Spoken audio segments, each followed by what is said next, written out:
Assalamualaikum warahmatullahi wabarakatuh.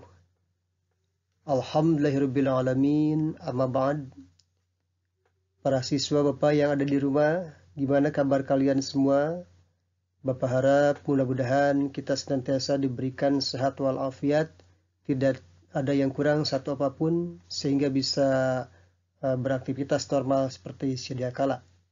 Baiklah Bapak, pada kesempatan kali ini akan memberikan pengantar pembahasan bahasa Arab sebagai tugas dari kurikulum SMA kita di tahun ini.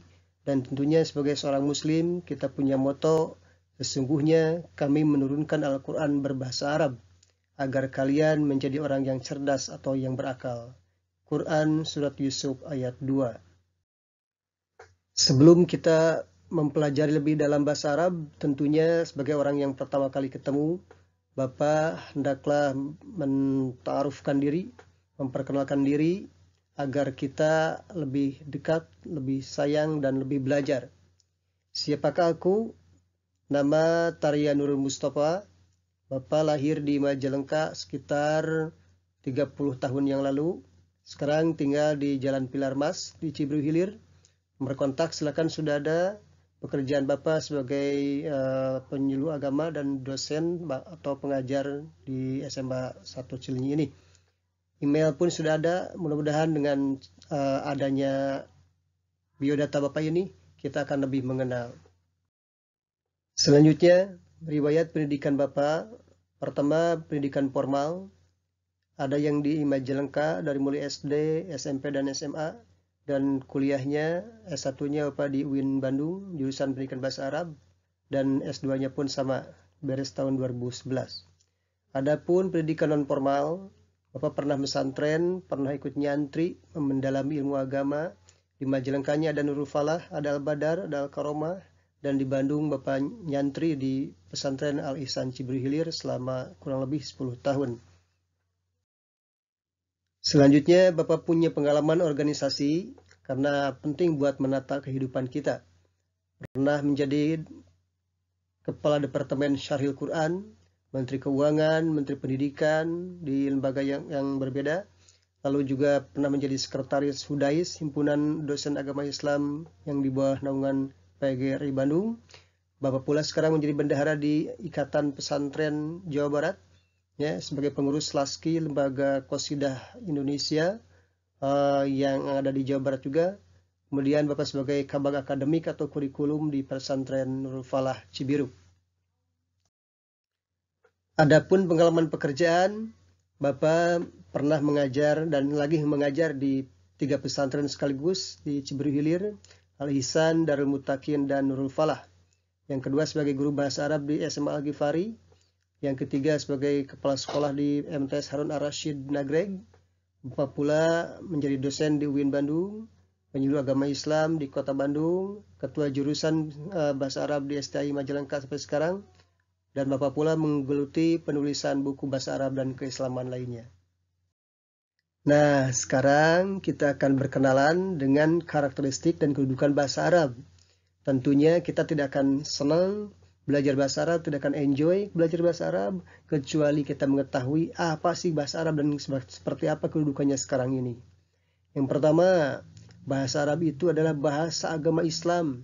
Tentunya kita sadar, kita merasakan bahwa berbahasa Arab itu mencakup bahasa sholat. Ya, kita tidak bisa mengganti bahasa sholat kecuali dengan bahasa Arab. Dari mulai Allahu Akbar, takbiratul ihram, sampai Assalamualaikum, itu bagian dari bahasa Arab dan tidak bisa digantikan dengan bahasa lain. Yang kedua, sebagai bahasa Al-Quran dan hadis. Tentunya ini pun kita mengetahui Quran berbahasa Arab, hadis berbahasa Arab. Ya, yang ketiga ada haji dan umroh. Kalau kita naik haji, berangkat ibadah umroh, tentunya yang dipakai berbahasa Arab. Yang kedua, bahasa Arab itu sebagai bahasa internasional kedua setelah bahasa Inggris. Tentunya dipakai di 22 negara. Bukan hanya Timur Tengah, tapi akan merembet ke arah Asia bahkan Afrika. Dan nantinya tentunya bahasa Arab akan mendunia. Yang ketiga, bahasa ilmu pengetahuan dunia. Kita mengetahui di tataran sejarah bahwasanya bahasa Arab itu pernah dipakai bahasa dalam penulisan terutama di masa-masa zaman keemasan Islam, banyak para ilmuwan, para filosof yang ternyata menulis keilmuan-keilmuan, menulis pelajaran-pelajaran berbahasa Arab. Dan ini menjadi tantangan buat kita. Yang keempat, bahasa Arab juga sebagai bahasa ekonomi dunia. Kita mengetahui bahwasanya Arab itu adalah sumber kekayaan alamnya adalah minyak. Sekarang dunia sedang melirik ke sana. Orang-orang Barat, Amerika, Eropa, semuanya itu pasti memerlukan minyak. Dan ternyata perminyakan tersebut akan didapatkan dari dunia Arab. Tentunya mereka menggali ke bahasa Arabnya juga. Yang kelima, bahasa Arab sebagai bahasa akhirat atau bahasa surga. Karena Rasul menyatakan, ta'allamu al-lughatal arabiyyah li'anni arabiyyun wal qur'ana arabiyyun wa kalamu ahli jannah fil jannah arabiyyun. Pelajari bahasa Arab karena saya, kata Rasul, orang Arab. Quran pun berbahasa Arab. Dan perkataan, cara berdialog orang-orang atau penghuni surga nanti itu akan berbahasa Arab pula. Oke, yang tidak kalah penting buat kita harus mengetahui sasaran keterampilan dalam bahasa Arab. Apa saja akan kita dapatkan kalau mempelajari bahasa Arab. Yang pertama, ada keterampilan menyimak atau istima'. Tentunya kita mengenal di bahasa Inggris ini adalah listening, mendengarkan. Yang kedua, ada keterampilan berbicara atau takalum atau kalam. Ini berarti di bahasa Inggrisnya speaking. Yang ketiga, ada keterampilan membaca atau qiraah. Kita kenal mungkin reading, dan di bahasa Arabnya kita mengenal dengan maharatul qiraah. Yang keempat, ada keterampilan menulis atau kitabah, writing. Dan ternyata di bahasa Arab disebut maharatul kitabah. Semua keterampilan ini, seperti bahasa asing lainnya, kita akan mempelajari di tiap bab tentunya. Supaya apa? Kita terampil dalam menyimak, kita pun terampil berbicara, kita pun terampil dalam membaca, kita pun terampil dalam menulis. Baiklah para siswa sekalian, yang tidak kalah pentingnya kita pun harus mengetahui 3 keilmuan pokok yang senantiasa dipelajari dalam bahasa Arab.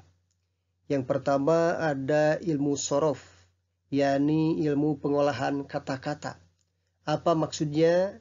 Tentunya perubahan kata demi kata itu ada digali di bahasa Arab, terutama di ilmu sorof. Contoh, kalau bahasa Arabnya fataha membuka, maka orang yang membuka akan beda. Bahasanya bukan fataha lagi, tapi fatihun. Kalau nasoro itu menolong, maka kalau yang ditolong, benda atau orang yang ditolong disebut mansurun. Nah, itu contoh ilmu sorof. Digali, dirubah kata demi kata, tentunya untuk menghasilkan makna yang berbeda. Yang kedua, kita mengenal ada ilmu nahwu, ya, atau grammar. Tentunya contohnya kalau kita memakai bismillahirrahmanirrahim. Kenapa harus bismi, tidak bisma, tidak bismu? Tentunya ini punya alasan dari ilmu nahwu. Harus dibaca bismi karena dia dahului oleh huruf jar yang harus mengkasrohkan huruf mi-nya itu.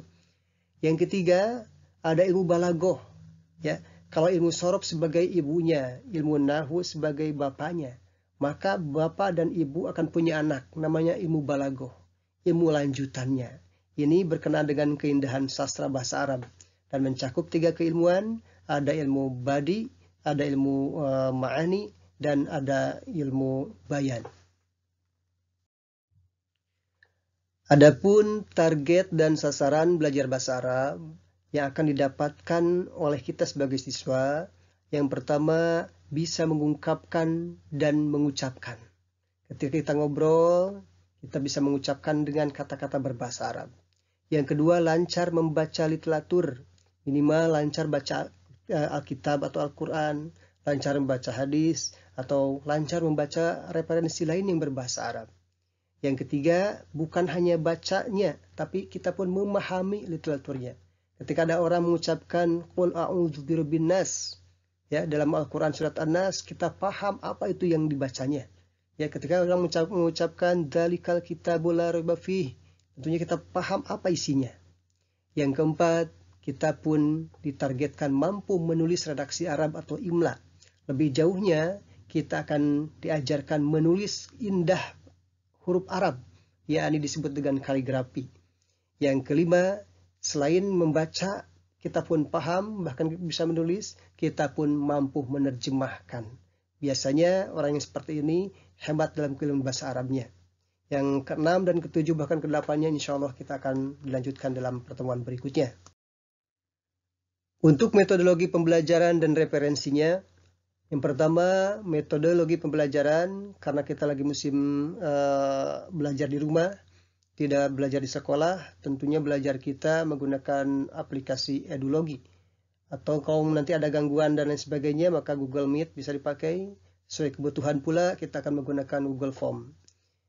Adapun rujukan atau referensi, sebetulnya di bahasa Arab, ketika kita main ke perpustakaan, ada beberapa buku yang bisa dirujuk oleh kita.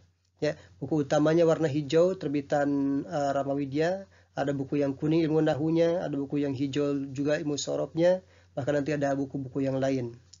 Karena bahasa Arab ini adalah hal yang penting untuk seorang muslim, maka Bapak mewajibkan 5 menit sebelum belajar, diwajibkan untuk membaca Al-Quran. Siapkan Al-Quran, nanti Bapak akan ngecek, akan ngetes, atau akan sharing keilmuan Quran, minimal cara bacanya. Yang kurang ditambahkan oleh Bapak. Ya, yang sudah cukup mungkin akan lebih bagus ditahsin dan sebagainya. Insya Allah setiap pertemuan akan seperti itu pembelajarannya. Alhamdulillahirrabbilalamin. Jumpa kita di pertemuan pertama telah selesai. Itulah yang Bapak bisa sampaikan dari mulai perkenalan, bahkan mengenalkan pelajaran bahasa Arab dan matrikulasinya. Mudah-mudahan bisa bermanfaat dan insya Allah kita akan mempelajari secara nyata di pertemuan berikutnya. Terima kasih atas segala perhatiannya. Mohon maaf atas segala kekurangannya. Wassalamualaikum warahmatullahi wabarakatuh.